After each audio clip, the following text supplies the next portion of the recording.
Hello दोस्तों, सी to take में आपका स्वागत है। तो चलिए इस वीडियो में हम जानेंगे कि एम्प्लॉय का जो है DAMA जो है हम एक्सेल में कैसे क्रिएट कर सकते हैं। तो ये वेरी इजी मेथड है, कोई हार्ड नहीं है।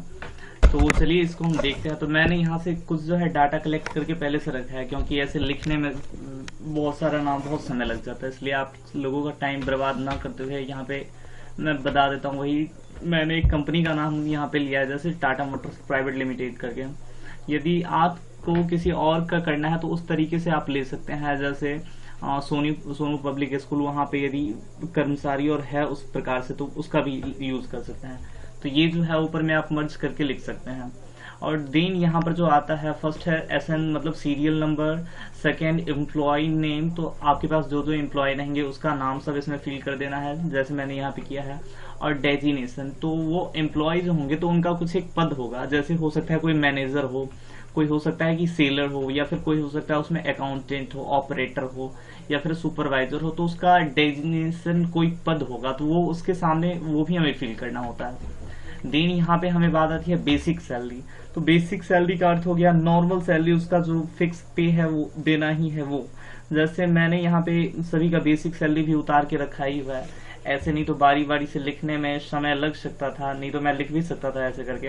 अभी जैसे 90 है, मैं चाहूंगा तो इसको 80 अभी कर देता हूँ ऐसे करके, तो लिख भी सकता था, लेकिन समय ना बर्बाद करने के लिए मैंने पहले से लिखा है। यहाँ पे जो है हम DAMA HRA PF ये सब जो है यहाँ पे डिफाइन करेंगे। तो DA का मतलब आप लोग समझते होंगे कि डेयरनेस अलाउंस, मतलब महंगाई भत्ता हो जाता है। और MA का मतलब हो गया मेडिकल अलाउंस, तो ये भी जो है परसेंटेज बाय डिवाइडेड रहता है। और HRA हाउस रेंट अलाउंस, तो ये जो है हालांकि एरिया और पे डिपेंड करता है, यदि आप उस तरह के शहरी क्षेत्र में हैं तो उसके अनुसार से आपको परसेंटेज मिलेगा। और PF, तो PF नॉर्मली लगभग 12% हर एक जगह चलता है, वैसे ये चेंज भी हो सकता है, तो आप अपने अनुसार दे सकते हैं।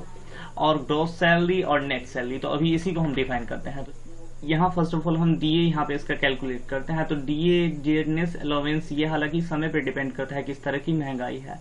तो ये नॉर्मली सिचुएशन के हिसाब से रहती है, जैसे 6%, 7, 8 ऐसे करके।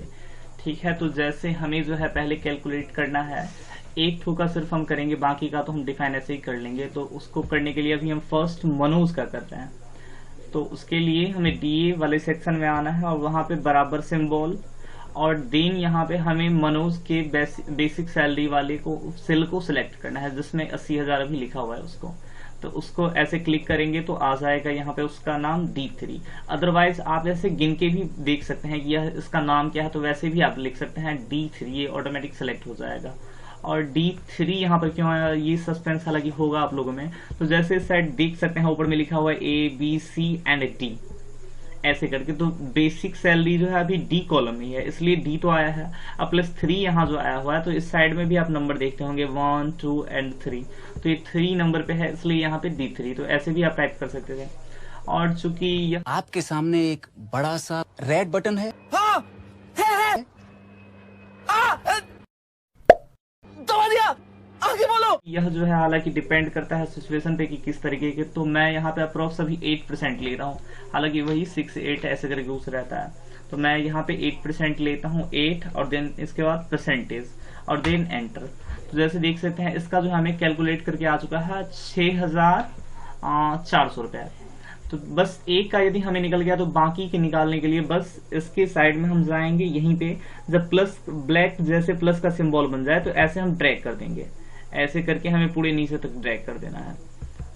सब का ऑटोमेटिक कैलकुलेट हो जाएगा। बस यहाँ पे हमने एक का किया, बाकी का ऑटोमेटिक कैलकुलेट हो जाएगा। यही तो एक्सेल की तरफ फीचर है, इसी सब पे तो अभी एक्सेल चल रहा है। हालांकि चलिए MA हम डिफाइन करते हैं। तो MA जो है ये मेडिकल अलाउंस, ये भी परसेंटेज बाय रहता है। तो जैसे इसको भी तब तक हम 5% ले लेते हैं। तो मेडिकल अलाउंस, तो इसके लिए भी हम बेसिक सैलरी को ही सिलेक्ट करेंगे, क्योंकि कोई भी काम DA, MA, HRA, ये PF ये सब जो है बेसिक सैलरी पे ही डिपेंड करता है। तो इसके लिए भी हम जो है D3 कॉलम को सिलेक्ट करेंगे, या फिर यहाँ पे लिख देंगे, और इनटू जितना परसेंट होगा तो गुना का सिंबल, और देन मान के चलिए ये जो है 5% होगा, तो 5 और देन परसेंटेज और एंटर। इसका कैलकुलेट हो चुका है। उसी प्रकार से हम इसको जो है ड्रैग कर सकते हैं, प्लस बनेगा और देन ड्रैग। और इससे भी इजी मेथड है, बस यहाँ पे प्लस बना, 2 बार ऐसे क्लिक कर दीजिए, बस तुरंत मिनटों का काम सेकेंडों में, ऐसे करके। तो ऐसे जरा इजी है, तो ऐसे करके ही यूज किया करिए। देन है HR, तो हाउस रेंट अलाउंस, ये हालांकि एरिया पे डिपेंड करता है, तो ये अप्रोक्स 22-20 ऐसे करके रह सकता है। तो मैं यहाँ पे अभी 22 ले लेता हूँ। तो उसी प्रकार से वही बराबर, फिर इसके बाद बेसिक सैलरी वाला कॉलम D3, फिर इनटू और देन 22% एंटर। और इसको भी करने के लिए वही प्लस बनेगा, और देन आप जो है कर सकते हैं। या फिर हम एक और भी आप यहाँ पे काम कर सकते थे कि PF भी करके दोनों को एक ही बार कर लेते, लेकिन यहाँ पे मैंने इसी को कर दिया है। देन यहाँ पे आता है PF, प्रोविजनल फंड। हर एक कंपनी में जो है प्रोविजनल फंड कटता है, जो कि एम्प्लॉय के जब काम छोड़ता है तो उस समय में उसको सारा जोड़ जाड़ के दिया जाता है, और यह उसकी बेसिक सैलरी में से ही कटती है। तो इसको भी, ये नॉर्मल 12% रहता है, वैसे बदल भी सकता है, तो आप अपने अनुसार दे सकते हैं। तो इसको भी कैलकुलेट हम बेसिक सैलरी पे करेंगे, तो इसलिए D3 को सेलेक्ट, इनटू और देन 12% और एंटर। तो यहाँ पे PF जब एक का निकल चुका है, तो बाकी का निकालने के लिए वही हम ड्रैग, अदरवाइज यहाँ पे क्लिक कर सकते हैं। और हाँ, अभी तक सब्सक्राइब नहीं किया होगा तो कर लीजिएगा। वैसे छोड़िए फालतू की बातें हैं, चलिए काम पे आते हैं। नेक्स्ट हमें डिफाइन करना है यहाँ पे ग्रॉस सैलरी। तो ग्रॉस सैलरी डिफाइन जो किया जाता है, ये basic salary, DA, MA, SRA और ये जो प्रोविजनल फंड है, इस चारों को, इस 5 हो गया यहाँ पे, इस पांचों को कैलकुलेट करके जो हमें निकलेगा वही हम इसको ग्रॉस सैलरी बोलेंगे। तो इसको सभी को ऐड करने के लिए हम बराबर, देन इसके बाद एक एक सेलेक्ट करेंगे।